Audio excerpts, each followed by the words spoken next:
जिल्ह्याची खबरबात या बातमीपत्राचे प्रायोजक आहेत Mac care super speciality hospital Ahmednagar.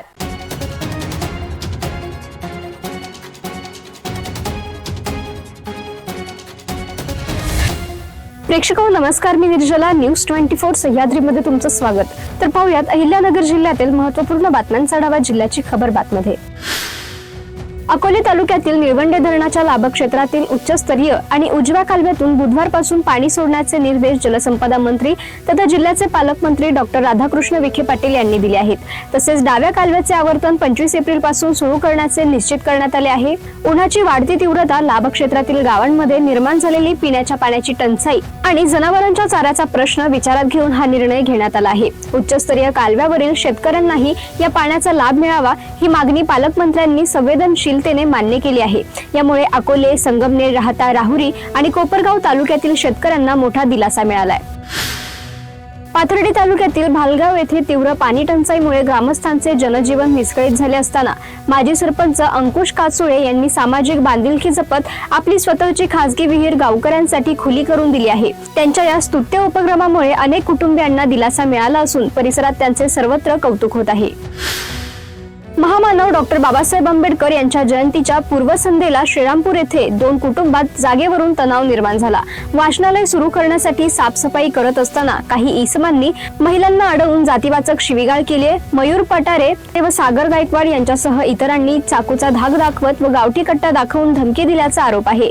फिर्यादी महिलेची साडी ओढून धक्काबुक्की करत जीवे मारण्याची धमकी देण्यात आली आहे। या प्रकरणी श्रीरामपूर तालुका पोलीस ठाण्यात ॲट्रॉसिटीचा गुन्हा दाखल करण्यात आलाय।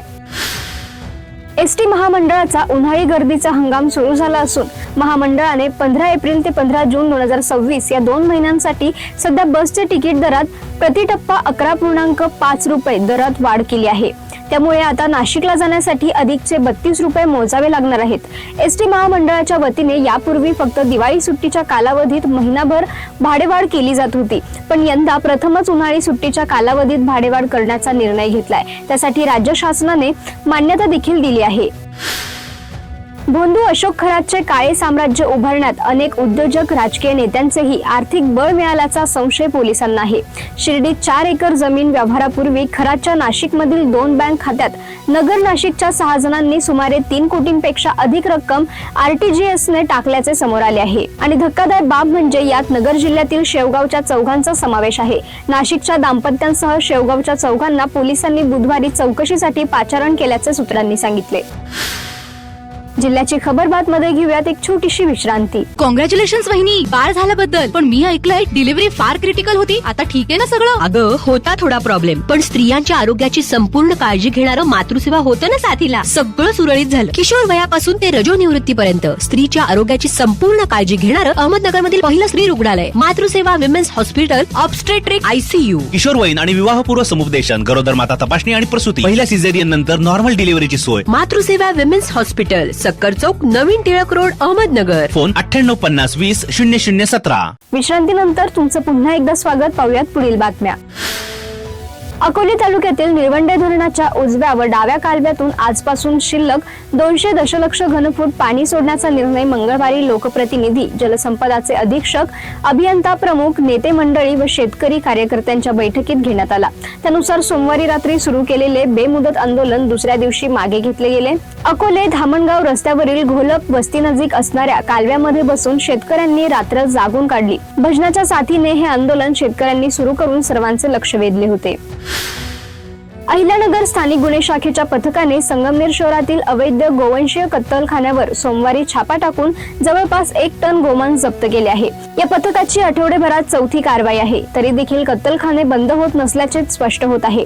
पोलीस अधीक्षक सोमनाथ घारगे यांनी स्थानिक गुन्हे शाखेस अहिल्यानगर जिल्ह्यामध्ये गोवंश जनावरांची कत्तल करणाऱ्या ठिकाणांची व गोमांस विक्री करणाऱ्या इसमांची माहिती काढून कारवाई करण्याचे आदेश दिले आहेत। राहुरी पाथर्डी नगर विधानसभा पोटनिवडणुकीच्या पार्श्वभूमीवर भाजप महायुतीचे उमेदवार अक्षय कर्डिले यांच्या प्रचारार्थ मुख्यमंत्री देवेंद्र फडणवीस यांची भव्य जाहीर सभा राहुरी शहरात आयोजित करण्यात आली आहे। ही सभा दिनांक 20 एप्रिल रोजी सायंकाळी 6 वाजता होणार असून पर्यटन मंत्री पंकजा मुंडे यांची प्रमुख उपस्थिती राहणार असल्याची माहिती प्रदेश महामंत्री विजय चौधरी यांनी दिली आहे। या सभेमुळे निवडणुकीच्या प्रचाराला मोठी गती मिळणार असून भाजप महायुतीच्या कार्यकर्त्यांमध्ये उत्साहाचे वातावरण निर्माण झाले आहे। अहिल्यानगर शहरातील काटवण खंडोबा परिसरात युवकाला मारहाण केल्याची घटना घडली आहे। या प्रकरणी कोतवाली पोलीस ठाण्यात 5 जणांविरोधात गुन्हा दाखल करण्यात आलाय। याबाबत मुन्ना गणी पठाण यांनी दिलेल्या फिर्यादीवरून संशयित आरोपी सिराज पठाण व इतर साथीदारांविरुद्ध गुन्हा नोंदवण्यात आलाय। ही घटना 12 एप्रिल रोजी सायंकाळी सुमारे 4:30 वाजण्याच्या सुमारास काटवण खंडोबा महात्मा फुले वसाहत परिसरात घडली आहे। फिर्यादी आपल्या लहान मुलांना भेटण्यासाठी सासरवाडीत गेले असता संशयित आरोपींना त्याचा राग आला आणि यावरून आरोपींनी शिवीगाळ करत तेथे का आला असा जाब विचारला। त्यानंतर वाद वाढत जाऊन संशयित आरोपींनी कोणत्या तरी टोकदार वस्तूने तसेच लाथाबुक्क्यांनी मारहाण करून फिर्यादीला जखमी केले। तसेच पुन्हा येथे आल्यास जिवंत सोडणार नाही अशी धमकी देखील फिर्यादीत नमूद आहे। जिल्ह्याची खबरबात मध्ये आपण इथेच थांबतोय, मात्र तुम्ही पाहत राहा न्यूज 24 सह्याद्री।